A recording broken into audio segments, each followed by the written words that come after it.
주님의 오고 듣고 있습니다.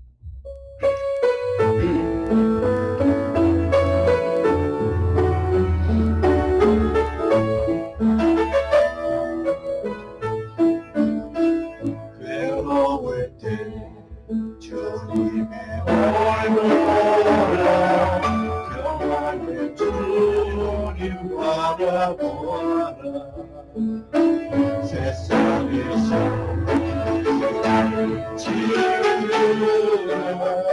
외로울 주님 바라보라.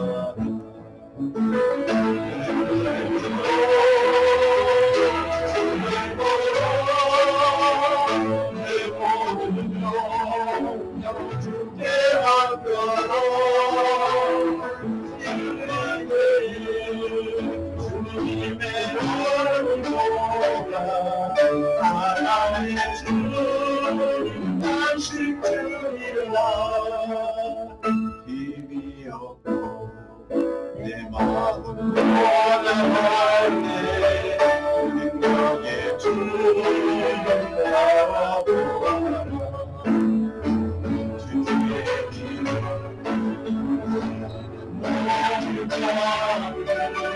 기쁘시고 지켜주시고 주를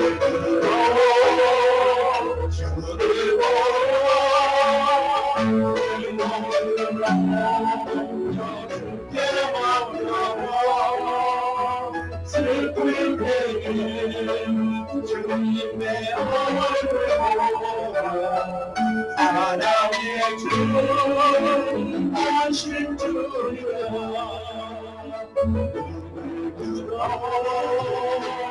주를 바라 내 몸을 주께 하라.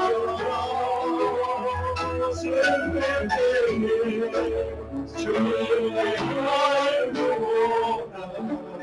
사랑의 주 하신 주여,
내 영혼이 영원한 죄지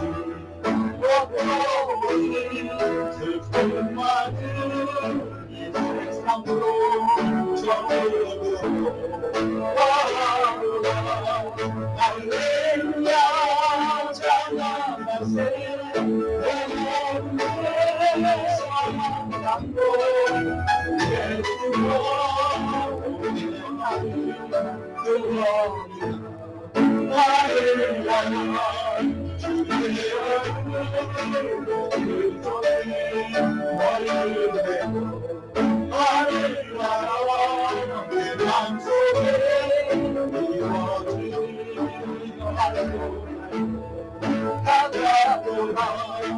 할렐루야 찬양하세 내 모든 죄 사랑하고 예수와 내 마음을 부르리라 하늘나라 산이와 신들이 전하리라 공허리나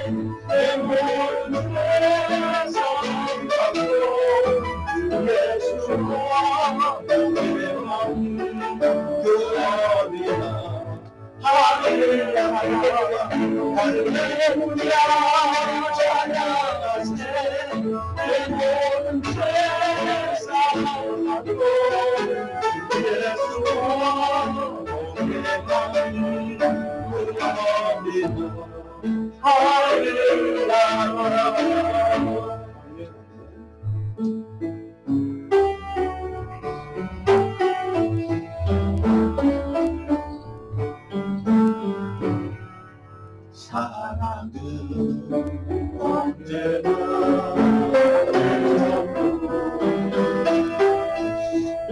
사랑은 언제나 머무르며 사랑이 시기와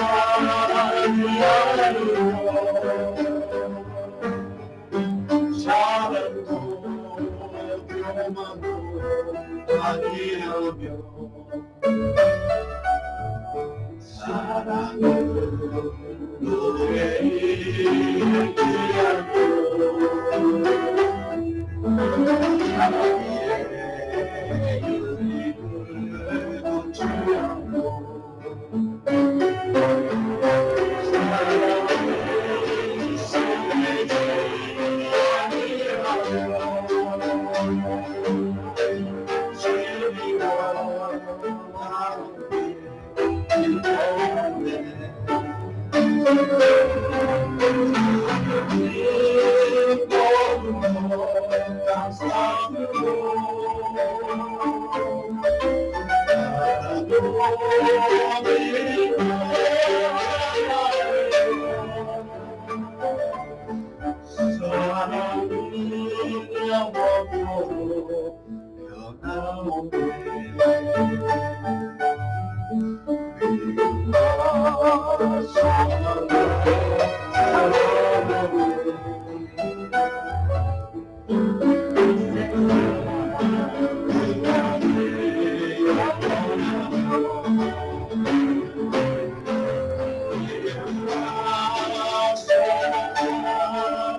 아멘.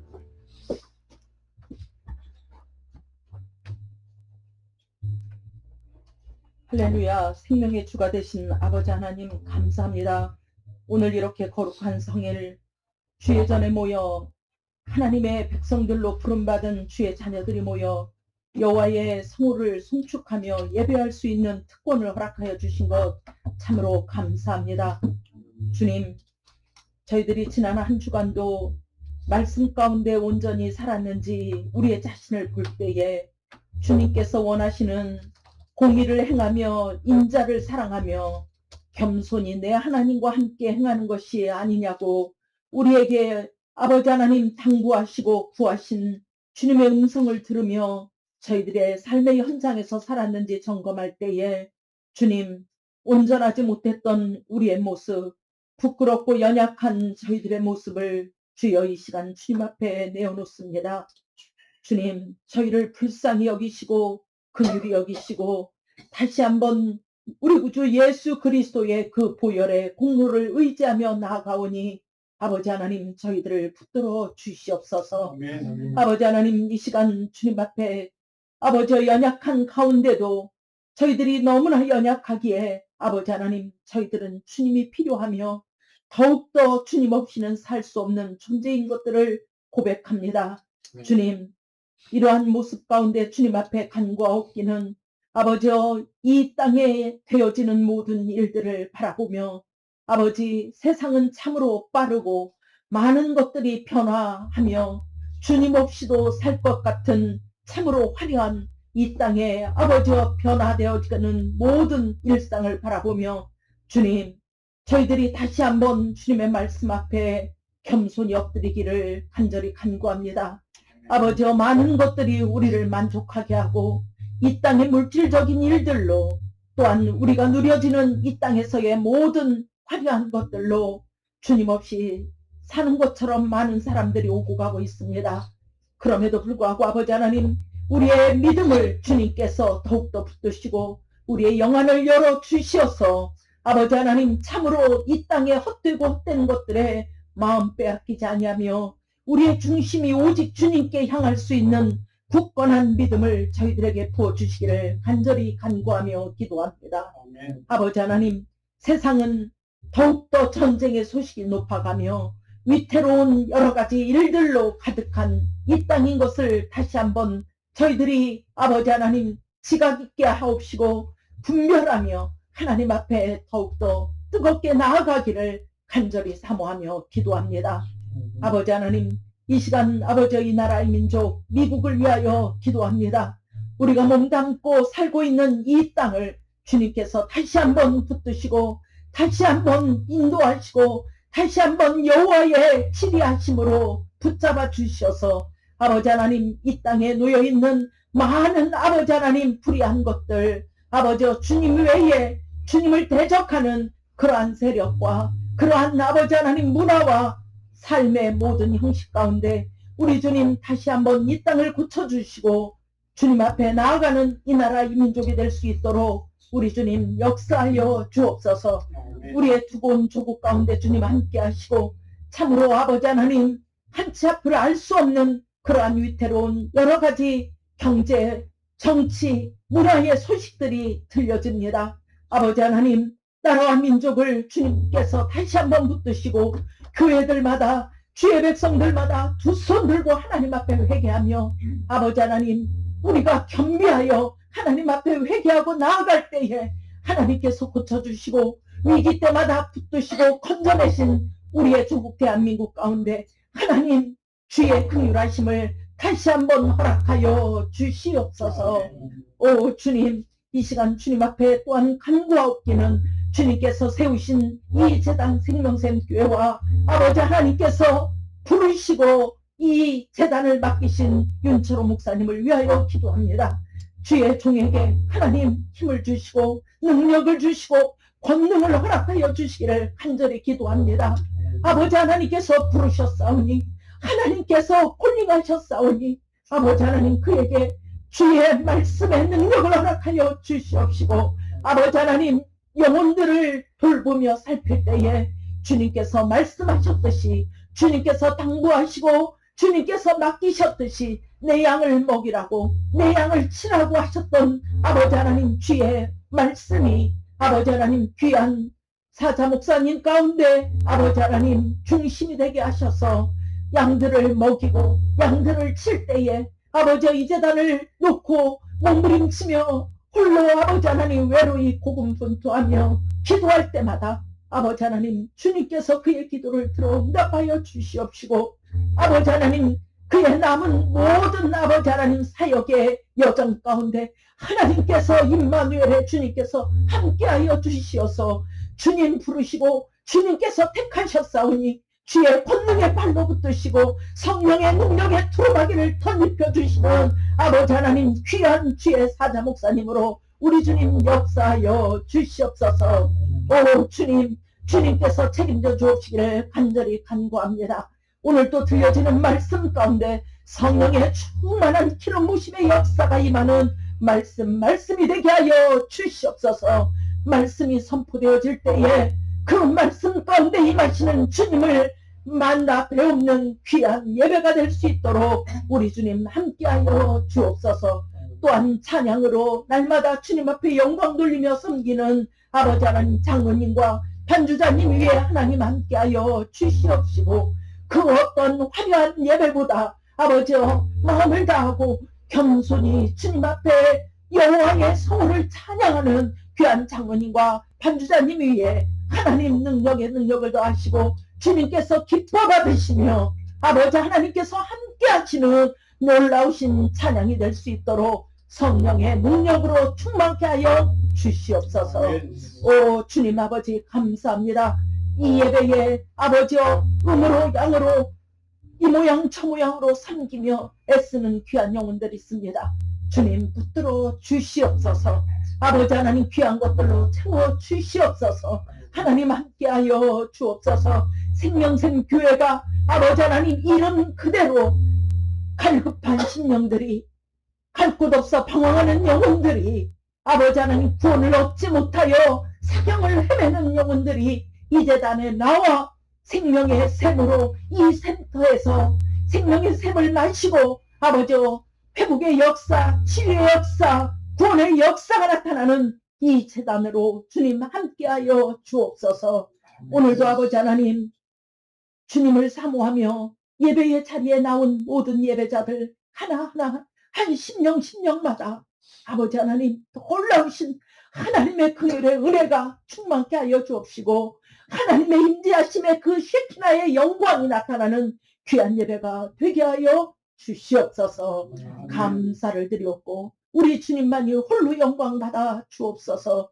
예수 그리스도의 존귀하신 이름으로 감사하며 기도하옵나이다. 아멘.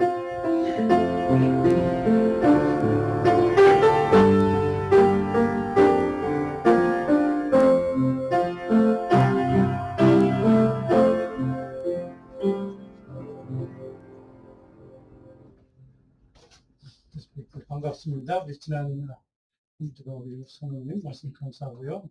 수고하셨고 우리 장로님도 교회를 지켜주신 여러분들한테 감사하고요. 저는 여러분 덕분에 다녀오긴 했는데 조금 후유증이 있어서 건강이 조금 좋지 않았던 시간 날들이 좀 며칠 있어서 그런지 신경 써서 감사하고요. 오늘 주보까지 광고가 있습니다. 참조해 주시고 중요한 광고도 있습니다. 오늘 주보 보시면 수요일 날 말씀 공부를 이번 수요일 날 8월 26일 날 이사야서 말씀을 계속 공부합니다. 39장입니다. 우리 기도의 제목들 또 오늘 친교를 해서 여러 가지 수고하시고 헌신하신 모두를 감사하고 우리 영남 형제는 또 한 2주 만에 뵌 것 같은데 저에 대한 반갑습니다. 우리 5번에 광고가 중요한 광고가 있는데요. 7주년 감사 예배 9월 마지막 주인데 올해는 9월 20일 날 한 주 좀 당겨서 20일 날 드리도록 하겠습니다. 우리 본사님, 총사님 잠깐 이렇게 사진을 보내주시는데 좋은 선물도 아주 귀한 선물도 준비하고 있습니다. 그런지 여기저기서 우리 그동안 우리 교회 뭐 한두 번 나오셨거나 뭐 연락이 되시는 분도 있으시면 다 같이 좀 같이 초청해서 같이 예배 드리고 또 감사할 수 있는 또 예배 자리를 지켜주시고 또 기도해 주시는 모든 분들 감사하는 기회가 될 수 있도록 좀 아시는 분 있으시면 초청해 주시면 좋겠습니다. 이번 마지막 다음 주 예배 안내 참조해 주시고요. 성경 말씀 새로운 사도행전은 전반부는 오늘까지 마지막으로 끝나고 이제 15장부터는 이제 다음 기회에 하도록 하고요. 다음 주부터는 새로운 시리즈로 말씀을 같이 나누도록 하겠습니다. 참조해 주시고 성경 말씀 미리 몇 번씩 읽어와 주시면 감사하겠습니다. 오늘 성경 말씀을 같이 나눌 말씀을 좀 다 찾아서 신약 성경 사도행전 14장입니다. 사도행전 14장. 여러분들이 이 성경을 좀 늦게 찾으신 줄 제가 좀 기다리겠습니다. 212, 신약 성경의 212면입니다. 다시 우리 한 절씩 교독을 하실 텐데요. 16절부터 마지막 28절까지 한 절씩 교독합니다. 제가 먼저 16절부터 읽고 마지막 절 합독합니다. 하나님이 지나간 세대에는 모든 민족으로 자기들의 길들을 가게 방임하셨으나 그러나 자기를 증언하지 아니하신 것이 아니니 곧 여러분에게 하늘로부터 비를 내리시며 결실비를 주시는 선한 일을 하사 음식과 기쁨으로 여러분의 마음에 만족하게 하셨느니라 하고 이렇게 말하여 겨우 무리를 말려 자기들에게 제사를 못하게 하니라. 유대인들이 안디옥과 이고니온에서 와서 무리를 충동하니 그들이 돌로 바울을 쳐서 죽은 줄로 알고 시외로 끌어내치니라. 제자들이 들러섰을 때에 바울이 일어나 그 성에 들어갔다가 이튿날 바나바와 함께 더베로 가서 복음을 그 성에서 전하여 많은 사람을 제자로 삼고 루스드라와 이고니온과 안디옥으로 돌아가서 제자들의 마음을 굳게 하여 이 믿음에 머물러 있으라 권하고 또 우리가 하나님의 나라에 들어가려면 많은 환난을 겪어야 할 것이라 하고 각 교회에서 장로들을 택하여 금식기도 하며 그들이 믿는 주께 그들을 위탁하고 비시디아 가운데로 지나서 밤빌리아에 이르러 말씀을 버가에서 전하고 아탈리아로 내려가서 거기서 배 타고 안디옥에 이르니 이곳은 두 사도가 이룬 그 일을 위하여 전에 하나님의 은혜에 부탁하던 곳이라. 그들이 이르러 교회를 모아 하나님이 함께 행하신 모든 일과 이방인들에게 믿음의 문을 여신 것을 보고하고 제자들과 함께 오래 있으니라. 아멘.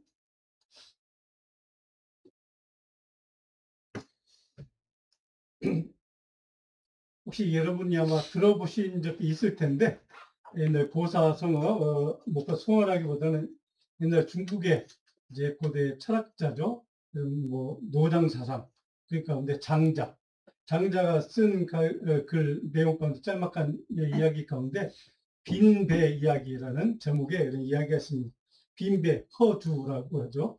옛날에 우리 한국의 유명한 정치인 가운데 하나 호가 허주인 정치인도 있었던 것을 뭐 기억하실 겁니다. 자, 그 내용은 이렇습니다. 배로 강을 이제 어떤 사람이 건널 때 이제 빈 배가 자기 배 가까이 다가와서 내 배에 부딪히면 어떻게 되겠습니까?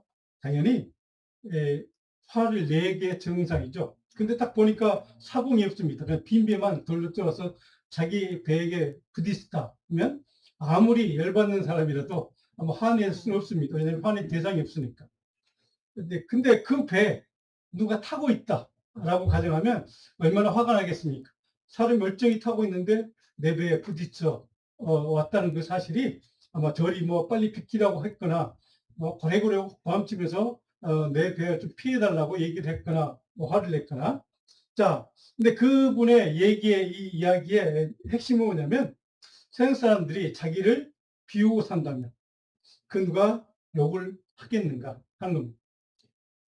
빈 배처럼 아무리 욕을 하고 싶어도 대상이 없다면 빈 배처럼 여긴다면 누가 누구에게 욕을 하고 돌을 던지고 또 내가 그런 빈 배의 마음으로 살아간다면 누가 나에게 돌을 던질 수 있는가 이제 이런 철학적인 주제이기도 합니다.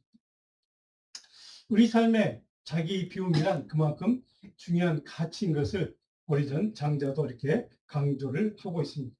근데 문제는 이 세상을 살아가는 우리 인간에게 이처럼 마음을 허주처럼 비운다 하는 것 참 어려운 일입니다. 거의 불가능하죠. 자신만을 위한 이기적인 욕망과 욕심을 다 버리고 산다는 것은 정말로 힘든 일이죠. 여러분도 뭐 그런 경험들, 그런 노력들을 해봤지만 좀 어렵다는 것을 아마 깨달았던 기억이 있을 겁니다. 자, 오늘 본문, 우리가 읽었던 이 지금의 말씀 본문의 이야기는 우리가 잘 아는 바울 사도가 1차 그 소아시아 선교 여행의 마지막 이제 결론 부분에 해당합니다. 이방 나라의 이방 세계 복음이 어떻게 증언되었고, 그리고 어떻게 교회가 세워졌고, 그리고 어떻게 교회 견고하게 성도들이 자리를, 믿음의 자리를 잡아가는 그런 과정을 쭉 기록하고 있는 이야기입니다. 자, 바울이 전한 복음을 들은 사람들은 그 대상은 누굽니까? 헬라 로마 문화권에 살던, 주로 이방 세계에 살던 사람, 이방 문화권에 살던 사람. 그러니까 유대교나 뭐 예수님과는 전혀 상관이 없는 지역에, 또 그 중에 일부는 하나님을 알았지만, 믿었지만 또 예수에 대해서 잘 모르는 사람, 그런 사람들이 살던 지역입니다. 그런데 그 사람들이 어떤 사람인가? 그들이 소유한 풍성한 문화 자산들이 있습니다. 헬라 로마에 풍성한 여러 가지가 있죠. 철학, 사상, 지식, 돈, 뭐 또 힘, 육체적인 힘, 그리고 권력, 또 군사력, 발달된 사회 제도, 이런 것들을 굉장히 자랑 삼고 사는 사람들이 바로 그 문화권에 살던 바로 헬라 로마 시대의 사람들입니다. 자, 그런 문화 속의 사람들은 자기가 갖고 있는 지식이나 돈을, 또 힘을 사랑하고, 또 그것을 얻기 위해서 모든 것을 다 누구든 다 짓밟아도 되는, 얻기만 하면 되는, 소유하기만 하면 승리자라고 생각하는 그런 가치를 최고로 여기다, 그런 시대입니다. 그런데 그들에게 우리가 오늘 본문의 말씀을 쭉 읽어보면 그런 삶을 살아가던 그들에게 바울이 전한 복음은 그들의 가치관, 그들의 세계관과는 정반대의 것을 따르라고 요구합니다.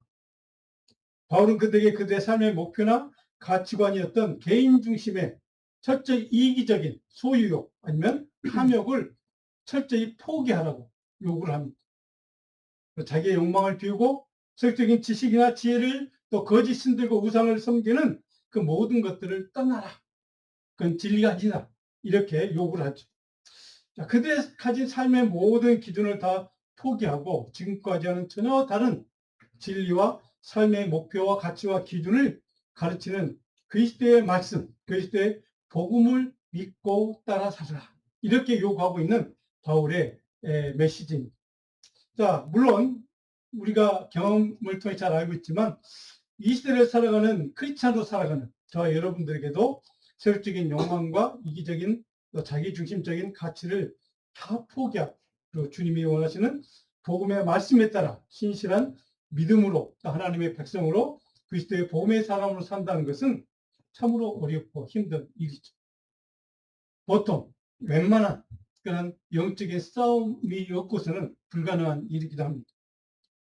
자, 더욱이 지금 살아가는 우리 시대, 이 시대, 21세기, 바울 당시 사람들 그 이상으로 더욱 세속적이고 탐욕적이고 이기심에 사로잡혀 살아가는 철저히 자기 중심적인 개인주의적인 가치에 따라가는 사람들, 그들의 영향을 받고 살아가기 때문에 더 어려운 현실이죠. 자, 그렇다면 그런 현실을 살아가는 저와 여러분들이 크리스찬으로서, 그리스도인으로서 이런 세상에 살아가는 우리 모든 그리스도인들이 말씀을 순종하고 하나님의 가치에 따라 신실한 주님의 제자요 복음의 증인으로 살아가기 위해서는 우리가 어떤 성경적인 가치, 어떤 성경적인 기준이 우리에게 필요한가, 어떤 성경적인 가치를 붙들고 살아야 바로 그런 복음의 말씀대로 그 말씀에 온전히 순종하고 따라 살 수 있는 참된 신실한 믿음의 사람, 하나님의 사람으로 살아갈 수 있을까 하는 것을 오늘 같이 좀 나눠보려고 합니다. 자, 우선 먼저 오늘 본문을 보면 1차 소아시아 선교를 마무리하는 바울은 자신의 사역을 어떻게 요약하고 있는가를 우리는 볼 수가 있습니다. 16절로 18절의 서론 부분에 보면 모든 것이 다 하나님 때문에, 하나님의 은혜 때문에, 하나님의 도움 때문에 가능했음을 인정하고 있는 바울의 고백입니다. 그리고 모든 사람들에게, 그 이방인 문화에 살던 그들에게 하나님의 은혜 때문에 너희가 지금까지 살아왔다고 그것을 인정하라고 요구합니다. 16절에 보니까 하나님이 지나간 세대, 과거를 얘기합니다. 과거 모든 세대, 지나간 세대는 모든 민족으로 자기들의 길들을 가게 방임했다. 네 뜻대로 살도록 방임했다는 뜻이죠. 17절에 보니까 그러나 시작합니다. 자기를 증언하지 아니한 것이 아니니. 그럼에도 불구하고 너희 뜻대로 살았지만, 나를 모르고 살았지만, 나를 믿지 않고 살았지만, 하나님 없는 삶을 살아왔지만, 너희의 가치관, 너희의 세계관으로 살아왔지만, 자기를 증언하지 아니한 것이 아니. 이중부정이라고 하죠. 첫장 적극적인 긍정을 뜻합니다. 하나님이 그 와중에도 너희에게 하나님의 자신의 은혜를, 너에게 베푸시는 하나님의 도우심과 은혜를 이미 베풀어 왔어. 너희가 그걸 모를 뿐이야. 라고 얘기하는 겁니다. 하나님은 태초로부터 지금까지, 그때까지, 당시까지 모든 인류 역사에 간섭하셨고 개입하셨고 모든 인간에게 인류 역사에 은혜를 베풀어 오셨다는 겁니다. 아멘. 너희가 그것을 깨닫지 못할 뿐이죠. 하나님이 자기를 증거하지 아니한 것이 아니다. 증거를 하지 않은 것이 아니다. 증거를 해왔다는 뜻이죠. 그들의 과거 하나님이 그들의 조상들을 위해서, 그들을 위해서, 지금 그때 당시의 사람들을 위해서 행하신 일들이 무엇인가를 쭉 설명을 합니다. 하나님 모든 사람이 지극적으로 창조주로서 은혜를 베풀어 왔음을 그들에게 정확하게 깨닫게 만드는 말씀이죠. 일상의 은혜를 통해서 하나님의 선하심을 스스로 증거해왔다. 너희가 그걸 깨닫지 못했을 뿐이다. 내가 그걸 믿지 않았을 뿐이다. 중요한 것은 그러므로 바울의 얘기는 하나님은 인간에 끊임없이 은혜를 베푸시는 분, 그래서 너희가 먼저 인정하라는, 그리고 그 하나님 앞에 그 하나님만이, 그 창조주 여호와 하나님만이 너희가 경배하고 예배하고 숭배할 대상이라는 것이죠. 이것이 바울서가 이방인들에게, 그들에게 전해준 마지막 메시지의 핵심 내용입니다. 우리 종종 나도 모르는 사이에 하나님께 영광이라는 우리의 삶의 목적, 크리스찬 성도로서 우리 삶의 최종 목적, 궁극적인 목적을 망각합니다. 그래서 모든 것은 내 힘, 내 덕분, 내 능력 때문이라고 자신에게 모든 영광을 돌리고 싶어하는 유혹, 미혹이 있습니다. 많은 사람들이 목회자든 평신도 리더든 상관없이 많은 사람들이 거기에 넘어져 갑니다. 자기 자신의 능력에 대한 지나친 과신이거나 혹은 교만 때문에 그렇습니다. 그러나 오늘 본문을 보면 바울은 전혀 달랐습니다. 세상 사람들이 엄청난 환호와 칭찬과 박수갈채를 받고 있습니다. 당신들이 놀라운 기적을 베풀었다. 당신들이 신들과 같은 존재이다. 심지어 사람들의 경배와 숭배를 받을 수도 있는 그러한 놀라운 능력도 실제로 보여주었습니다. 그럼에도 불구하고 그들은 모든 박수, 칭송, 감사, 경배, 찬양받기를 단호히 거절합니다. 왜요? 변함없이 동일하게 은혜를 베푸셨고 지금도 너에게 은혜를 베푸시는 그 하나님, 그 하나님의 사랑과 은혜만이 너희가 참 감사하고 경배하고 예배해야 될 대상이다. 그분만이 너희가 숭배할 대상이다. 라고 선포하는 겁니다. 내가 경배받을 대상이 결코 아니라는 사실. 나도 너희와 같은 인간일 뿐이라는 사실을 정확하게 그들에게 가르쳐 줍니다. 그렇다면 바울은 왜 어떻게 이렇게 이방인들에게 숭배받을 미혹을 당했고 또 미혹받을 뻔한 그런 상황에서 그것을, 그 유혹과 미혹을 어떻게 이겨냈을까? 오늘 설교를 듣면 첫 번째로 고난과 어려움 중에도 어떤 인생에 우리가 경험하는, 우리가 맞닥뜨리는 고난, 어려움, 장애물들, 그런 것들에도 불구하고 결코 중단하거나 포기하지 않고 지속적으로 복음을 증거하는 사명을 감당할 수 있었는가? 오늘 19절에 보니까 유대인들이 무리를 충동하니 그들이 돌로 바울 쳐서 그 경배받는 것을 거절했더니 어떻게 돌아옵니까? 그럼 너 죽어. 돌로 치는 겁니다. 그리고 그를 성 밖에다 내다 버립니다. 죽었다고 생각한 거죠. 유대인들이 무리를 선동하고 바울 일행에 대해서 대적하고 핍박하고 바울을 돌로 쳐서 죽을 뻔한 그런 상황까지 맞게 됩니다. 그러나 하나님은 그를 다시 소생케 하십니다. 그 놀랍게도 그런 일이 있었던 바로에 성경을 잘 보시면 그 일이 있은 다음에 결코 어떤 숨쉬기나 어떤 쉼이거나 어떤 잠깐 쉬어야 되겠다 이런 것이 없이 바로 더베로 가서 중단하거나 포기하지 않고 계속해서 지속적으로 복음을 증언하고 있는 바울의 모습. 바울에게 핍박하는 사명을 중단할 만한 이유가 결코 없었다는 거죠. 아무리 핍박이 강해도 내가 복음 전하는 이 사명을 중단할 수 없다는 바울의 사명감. 복음의 증거로서 바울의 사명의식이 어떤 것이었는가를 우리는 이 말씀을 통해 완전히 정확하게 깨달을 수 있습니다. 여기서 우리가 배우는 영적인 교훈 한 가지가 있습니다. 복음을 위한 삶에는 박해, 고난, 장애물, 어려움이 따릅니다. 복음을 증언하는 삶은 우리의 삶은 크리스찬의 삶은 어려움을 맞을 수 있지만 당할 수 있지만 그래서 고난을 겪기는 하지만 실패할 수도 있지만 그러나 복음을 증언하는 우리의 사명은 결코 멈출 수가 없다는 것. 이것이 바울의 고백입니다. 성도 여러분 반드시 이 말씀을 기억했으면 좋겠습니다. 조금 이따 다시 보겠지만 오늘 본문의 22절 말씀입니다. 우리가 하나님의 나라에 들어가려면 조건입니다. 들어가기 위해서는 많은 환난을 겪어야 한다. 이것이 바울이 고백하는 간증하는 것. 내가 그렇게 살아왔고 너희도 그렇게 살아가야 한다는 것을 초대교회 성도들에게 정확하게 선포하는 겁니다. 복음의 증인으로 사는 삶에는 반드시 여러 가지 고난도 장애물도 험난한 인생의 고비들이 찾아온다는 것이죠.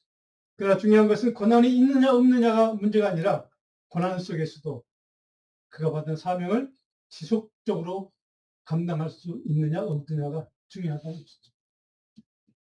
그럼 우리가 바울처럼 어떤 상황에서도 결코 중단하지 않고 지속적으로 복음 증인의 사명을 온전히 감당하는 삶을 살기 위해서 우리에게 필요한 영적인 무기는 무엇인가?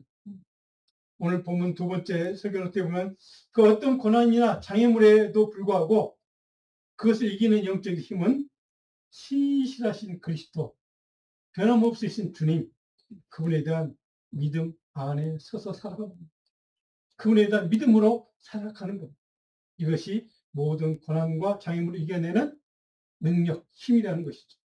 오늘 본문 22절에 보니까 다시 한번 제자들의 마음을 굳게 하여 이 믿음에 머물러 있으라 권했다.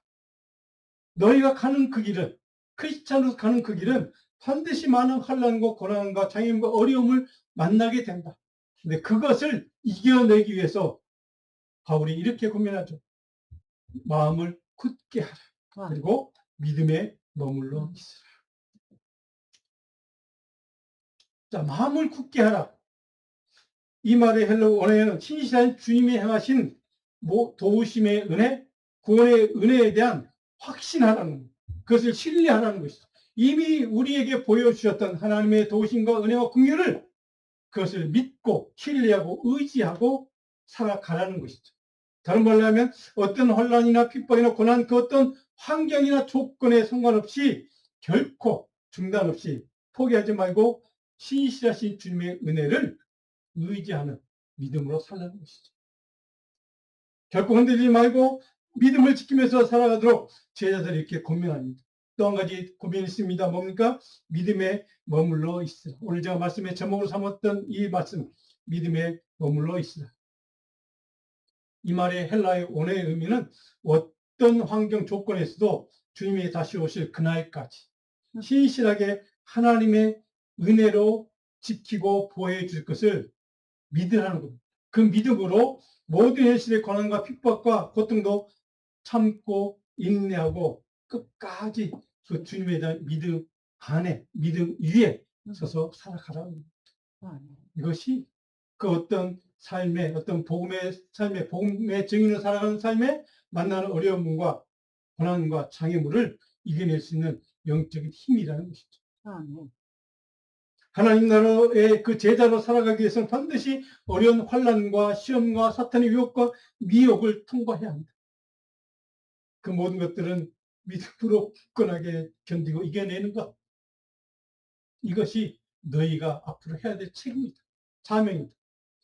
자, 여기에서 복음 증거 전도의 방향이 우리 지도자 훈련, 말하자면 양육, 이 모든 것의 목표가 분명해집니다. 어떤 목표로? 모든 기독교 훈련, 교육, 양육이 이루어져야 합니다. 참된 제자 훈련이란 예수 믿으면 만사 형통한다 하는 것을 가르치는 것이 아니라 바로 그리스도를 따르는 길은 반드시 고난을 만난다는 것, 이것을 가르쳐야 하는 것, 그것을 통과해야 한다는 것을 우리는 강조해야 한다는 것이죠. 중요한 것은 그럼에도 불구하고 경건 믿음으로 그 모든 것들을 참고 자기의 믿음을 지켜내는 경건 믿음에 그리스도와 함께 주님과 함께 나란히 걸어가는 믿음, 이것이 너희가 앞으로 기도해야 될 제목이라는 것이죠. 교회는 단순히 사람을 많이 모으는 사교 클럽이나 친목단체가 아닙니다. 마음에 맞는 사람끼리 모여서 그냥 좋은 일 하고 좋은 얘기 듣고 그냥 서로 격려하고 위로하고 하는 그런 친목단체가 아니라는 뜻이죠. 교회란 영혼을 구원할 뿐만 아니라 모든 고난 가운데서도 끝까지 믿음을 지키고 서서 참된 제자로 살아가도록, 참된 복음의 증인으로 살아가도록 한 영혼을 온전히 세우는 것이 교회의 사명입니다. 교회가 할 일입니다. 바로 이것이 교회의 존재의 목적입니다. 바로 이를 위해서 역대기하 20장 20절 오늘 요절 말씀입니다. 우리 같이 한번 읽어볼까요? 역대기하 20장 20절 말씀. 너희는 너희 하나님 여호와를 신뢰하라. 그리하면 견고히 서리라. 그의 신자들을 신뢰하라. 그리하면 형통하리라. 그의 신자들을 신뢰하라. 그리하면 형통하리라. 신뢰하라. 견고히 서리라. 신뢰하라. 히브리 원어에 보면 한 가지 단어입니다. 한국말로는 다 이렇게 좀 다른 단어로 번역이 됐지만 헬라어는 아멘이라는 단어, 딱 한 가지 단어가 쓰이고 있습니다. 신뢰한 것, 견고히 선다는 것, 모든 것이 다 아멘 이라는 뜻입니다. 무슨 뜻입니까? 하나님의 신실하심을, 변함없으심을 끝까지 믿으라는 겁니다. 하나님의 신실함 안에 머물러 있으면 된다는 겁니다. 이런 권면 후에 바울은 그들을 향해서 어떻게 행동합니까? 23절입니다. 마지막 구절, 밑에 23절 보면 그들이 믿는 주께 그들을 위탁했다. 마지막 떠나면서 마지막으로 한 일, 금식하며 기도하면서 그들을 위해서 그들이 믿는 주님께 그들을 위탁했다. 맡겼다는 뜻입니다. 신실한 믿음의 주여 온전케 하시는 주이신 우리 주님께 바로 그들의 영혼을, 그들의 생명을 맡겼다. 한 사람의 생사의 뜰권을 주님께 완전히 맡기고 위임했다는 뜻입니다. 그들 주님의 가장 가까운 곳, 바로 옆에 서서 주님과 동행하도록 그들 주님 옆에 세웠다는 본래 단어의 의미는 바로 그런 뜻입니다. 주님과 나란히 서서 가자. 주님과 함께 가장 가까이 서서 밀접한 교제하며 살아가도록 그 제자들을 그렇게 주님께 맡겼다는 것이죠. 왜 그랬을까? 그들이 당할 어려움과 고난을 알았기 때문이죠. 그 길에 가야 그들에게 바울의 마음속에는 긍휼의 마음이 있는 거예요. 주님, 이들이 그 모든 혼란과 핍박 이겨낼 수 있도록 예수 믿는 것 때문에, 복음 믿는 것 때문에, 복음의 증인으로 사는 것 때문에 당해야 될 혼란과 어려움과 고난과 핍박, 그리고 장애입니다. 이 모든 것들을 이겨낼 수 있도록 주님께서 동의해 주십시오 라고 주님의 옆에 그냥 맡겨버리는 겁니다. 그들을 하나님께서 분명히 보호해 주시고 지켜주실 것을 믿고, 그리고 의지할 수 있는 주님의 손길에 제자들의 미래를, 그들의 생명을 온전히 맡겼다. 바울은 금식하고 기도하면서 그들을 주님의 권능의 손에 온전히 맡겨드리는 것으로 그의 사명을 거기서 마친 겁니다. 이 땅에 복음을 증언하는, 복음의 증인으로 사는 모든 크리스찬들, 모든 하나님의 교회를 세우기 위해서 할 수 있는 최선을 다한 다음에, 그리고 간절히 은혜를 구하면서 모든 것을 하나님의 손에 맡겨드립니다. 주님의 은혜의 손길에 맡겨드립니다. 라고 그들 위한 복음 전도의 사명은 그것으로 마치고 마지막으로 돌아오게 됩니다. 복음 증언의 목표는, 복음을 전도하는, 누군가를 전도하는 목표는 한 영혼이 주께로 돌이키는 구원의 은혜도 있지만 동시에 그가 예수 믿은 이후에 믿음에 굳게 서서 신실하게 변함없이 끝까지 하나님의 사람, 주님의 사람으로 살아가도록 세우는 것. 이것이 참된 교회 사명이고 참된 제자 훈련의 목적이고 모든 기독교 교육의 바로 근본적인 근원적인 목표라는 사실입니다. 결론적으로 이런 복음의 사명의 삶의 마지막으로 복음의 증인으로 사는 삶의 마지막으로 추구해야 될 궁극적인 목표가 뭘까? 오늘 보면 결론적으로 바울사도는 24절로부터 마지막 구절까지 하나님이 행하신 일을 증언하는 삶을 살라는 겁니다. 그걸 통해서 주님께 영광이 되는 삶을 살라는 것이죠. 무엇을 증언하라고요? 하나님이 행하신 일입니다. 거기서 20절, 거기서 배 타고 안독에 이르니 그들이 27절입니다. 하나님이 함께 행하신 모든 일과 이방인들에게 믿음의 문을 여신 것을 보고하고 증언했다는 뜻입니다. 하나님이 함께 행하신 모든 일. 시리아 안디옥교회 모교회죠. 거기로 다시 돌아왔으면 1차 선대회 다 마친 거고 돌아왔으니 선교 보고 대회를 하는 겁니다. 마지막 부분 27절에 지금 읽었던 그 말씀. 하나님께서 그들을 통로로 행하신 모든 일을 교회에 증언. 여기서 핵심은 뭡니까? 하나님이 행하신 일. 그들 이번 선교 여행에서 행한 모든 일들은 내가 한 것이 아니란 겁니다. 우리가 한 일, 우리의 공로가 아니라는 것이죠. 하나님이 하나님의 복음 증거 사명을 위해서 우리를 보내셨고 그리고 인도하셨고 사용하셔서 이루신 하나님이 행하신 일이죠. 이것이 크리스찬의 궁극적인 인생의 삶의 복음 증인의 삶의 목표입니다. 하나님 행하시는 일을 증언하는 것. 누구의 위대한 전도자의 일을 증언하는 것이 아닙니다. 어떤 위대한 선교사님의 그의 발자취를 증언하는 것이 결코 아닙니다. 오직 예수 그리스도 그분이 행하시는 일. 아멘. 그분의 복음이 이루는 일. 바로 이것이 우리의 전도의 궁극적인 내용이어야 한다는 것이죠. 성경의 모든 열매를 자기의 공로가 아니라 우리의 공로가 아니라 하나님이 행하신 일, 그것으로 마지막 인정하고 선포하는 복으로 마칩니다. 이것이 바울의 일이합니다. 1차 전도여행을 마치는 장면에서 우리가 깨달은 중요한 영적인 교훈 한 가지. 바울처럼 목숨 걸고 열정을 다해 복음을 증언했지만 그 열매는 하나님이 행하신 일이고 하나님의 은혜로 가능했던 일이라고 고백합니다. 이것이 믿음의 마침표가 된다는 것이죠. 우리 삶의 마침표는 바로 이 고백이 있어야 한다는 것이죠. 복음 증거의 삶은 온전히 하나님의 도심에 은총이 함께해야 가능하다는 사실을 바울은 자기 자신의 삶을 통해 고백하고 증언했고 너희도 그렇게 살라는 겁니다.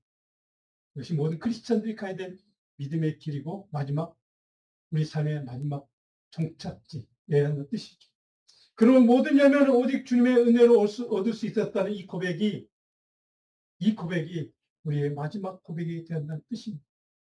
중요한 것은 우리가 그리스도로 복음의 증인을 신실하게 살기 위해서 반드시 다양한 고난과 어려움과 상황을 만나게 되지만 영적인 싸움이 있지만 어떤 사람은 치열하게 어떤 사람은 그냥 쉽게 넘어가는 사람도 있지만 그러나 대부분의 사람들에게는 치열한 자기 포기와 자기 품의 영적인 싸움이 있어야 되고 그리고 싸움 이후에는 결코 굴복하지 않고 믿음의 터에 굳게 서서 그 모든 것을 이겨내고 복음의 증인을 살도록 우리 하나님께서 은혜로 나를 도우셨다.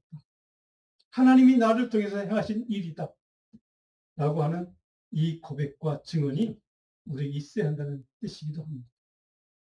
그런 까닭에 우리의 진정한 선교, 전도의 목표는 새로운 신자를 만드는 것을 넘어서서 삶에서 만난 모든 고난과 장애물 앞에서 그의 믿음이 결코 흔들리지 않고 신실하신 그리스도의 사랑과 그리스도의 은혜를 확고하게 붙잡는 믿음으로 굳게 서서 살아가죠. 그래서 그를 도와서 중도에 중단하거나 포기하지 않고 하나님 나라의 복음의 증인으로 살아가는 신실한 제자로 세우고 그 삶을 통해 그 영혼을 통해 하나님의 일을 날마다 증언하는 복된 삶이 되도록 그를 세우는 일이 바로 우리의 궁극적인 전도의 목적이라는 것입니다. 그래서 주님 다시 오시는 그날에 주님 앞에서 우리 입술로 하나님의 은혜를 고백하고 우리를 통로로 하나님께서 행하신 모든 일을 증언합니다.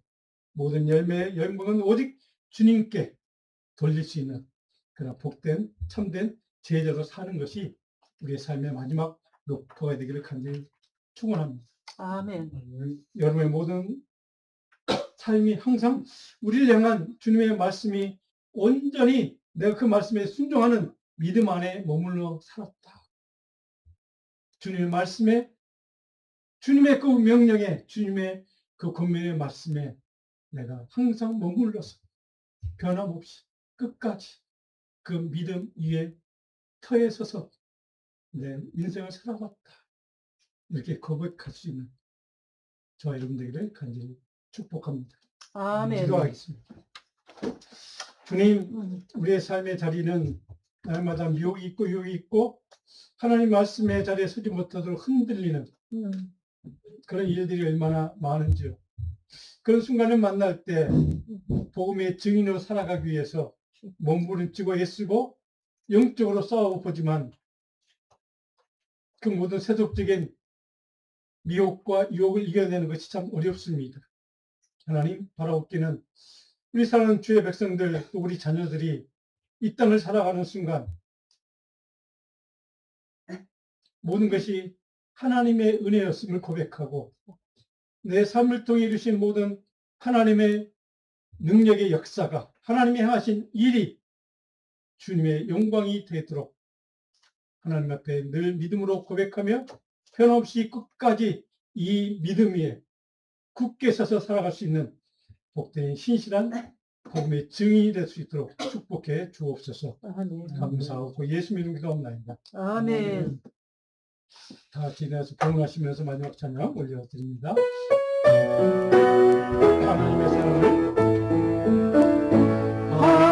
하나님의 사랑을 사모하는 자 하나님의 평안을 원하고는 자 너의 모든 창조하신 우리 주님 너를 얼마나 사랑하시는지 하나님께 찬양과 경배하는 자 하나님의 선하심을 얼마나인데 너의 모든 것 창조하신 우리 주님 너를 자녀 삼으셨네. 하나님 사랑의 눈으로 너를 어느 때나 원하시고 하나님 사랑이로서 언제나 너에게 우리시니 내 밝은 빛을 비춰주시고 너의 작은 심음에도 응답하시니 어느 곳에 있는 그를 향하여 주함과 올지라 하나님 사랑의 눈으로 너를 어느 때나 바라보시고 하나님 사랑 비로소 언제나 너에게 이르시니 어둠의 밝은 빛을 비춰주시고 너의 작은 시험에 응답하시니 어느 곳에 있는 그를 향하여 주만 따라올지라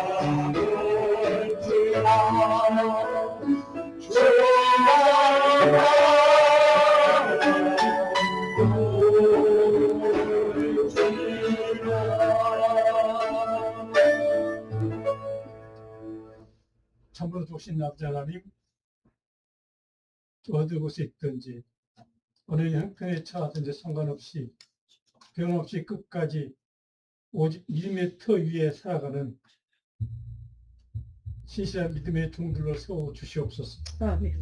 그래서 하나님 이 땅을 살아가는 동안 우리 사랑하는 성도들과 자녀들이 날마다 매 순간마다 변함없이 하나님의 신실한 복음의 증인으로 살기에 부족함이 없도록 늘 하나님의 능력과 권능과 말씀의 지혜로 채워 주시옵소서. 성도들이 이 땅을 살아가는 동안 우리 주변에 죽어가는 영혼들, 그 영혼을 온전히 살리고 복음으로 전도하며 그 영혼을 하나님의 말씀 가운데 든든히 믿음으로 살아갈 수 있는 참된 신실한 주의 백성이 될 수 있는 그러한 믿음의 동력자로 우리 모두를 사용해 주옵소서. 아멘. 하나님, 우리 교회가 우리 성도들이 그런 복된 삶이, 귀한 삶이 믿음의 굳건히 있어서 살아가는 주의 신실한 종들이 될 수 있도록 축복해 주옵소서.